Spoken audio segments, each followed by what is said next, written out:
सरस्वत्यै नमः। ॐ महाभद्रायै नमः। ॐ महामायायै नमः। ॐ वरप्रदायै नमः। ॐ श्रीप्रदायै नमः।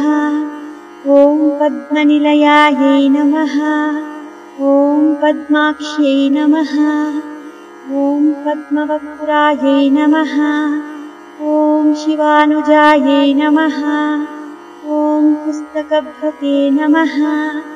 ॐ ज्ञानमुद्रायै नमः। ॐ रमायै नमः। ॐ परायै नमः। ॐ कामरूपिण्यै नमः।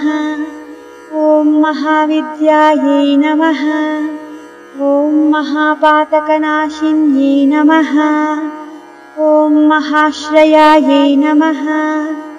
ॐ मालिन्यै नमः। ॐ महाभोगायै नमः। ॐ महाभुजायै नमः। ॐ महाभाग्यायै नमः। ॐ महोत्साहायै नमः। ॐ दिव्याङ्गायै नमः। ॐ सुरवन्दितायै नमः। ॐ महाकाल्यै नमः। ॐ महाकारायै नमः। ॐ महापाशायै नमः। ॐ महाङ्कुशायै नमः। ॐ पीतायै नमः। ॐ विमलायै नमः। ॐ विश्वायै नमः। ॐ विद्युन्मालायै नमः। ॐ वैष्णव्यै नमः। ॐ चन्द्रिकायै नमः।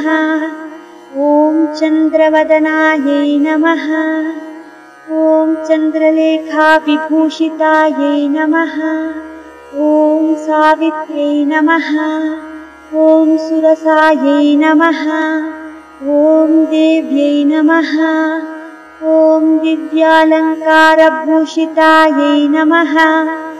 ॐ वाग्देव्यै नमः। ॐ वसुधायै नमः। ॐ तीव्रायै नमः। ॐ महाभद्रायै नमः। ॐ महाबलायै नमः। ॐ भोगदायै नमः। ॐ भारत्यै नमः। ॐ भामायै नमः। ॐ गोविन्दायै नमः। ॐ गोमत्यै नमः।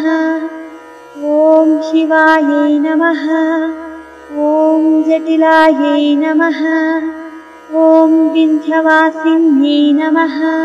ॐ विन्ध्याचलविराजितायै नमः। ॐ चण्डिकायै नमः। ॐ वैष्णव्यै नमः। ॐ ब्राह्म्यै नमः। ॐ ब्रह्मज्ञानैकसाधनायै नमः। ॐ सौदामिन्यै नमः। ॐ सुधामूर्तये नमः। ॐ सुभद्रायै नमः। ॐ सुरपूजितायै नमः। ॐ सुवासिन्यै नमः। ॐ सुनासायै नमः। ॐ विनिद्रायै नमः। ॐ पद्मलोचनायै नमः। ॐ विद्यारूपायै नमः। ॐ विशालाक्ष्यै नमः। ॐ ब्रह्माजायायै नमः। ॐ महाफलायै नमः। ॐ त्रयीमूर्तये नमः। ॐ त्रिकालज्ञायै नमः। ॐ त्रिगुणायै नमः। ॐ शास्त्ररूपिण्यै नमः। ॐ शुम्भासुरप्रमथिन्यै नमः। ॐ शुभदायै नमः। ॐ सर्वात्मिकायै नमः। ॐ रक्तबीजनिहन्त्रे नमः। ॐ चामुण्डे नमः। ॐ अम्बिकायै नमः। ॐ मुण्डकायप्रहरणायै नमः। ॐ धूम्रलोचनमर्धिन्यै नमः। ॐ सर्वदेवस्तुतायै नमः। ॐ सौम्यायै नमः। ॐ सुरासुरनमस्कृतायै नमः। ॐ कालरात्र्यै नमः। ॐ कलाधरायै नमः। ॐ रूपसौभाग्यदायिन्यै नमः। ॐ वाग्देव्यै नमः। ॐ वरारोहायै नमः। ॐ वाराह्यै नमः। ॐ वारिजासनायै नमः।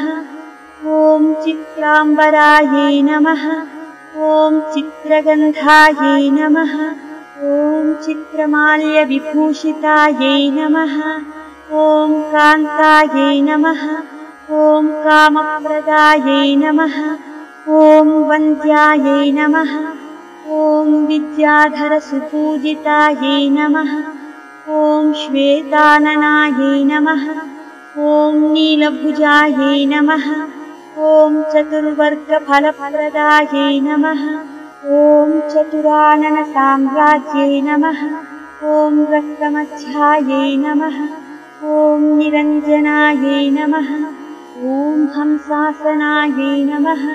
ॐ नीलञ्जङ्घायै नमः। ॐ श्रीप्रदायै नमः। ॐ ब्रह्मविष्णुशिवात्मिकायै नमः। इति श्रीसरस्वत्यष्टोत्तरशतनामावली समाप्ता।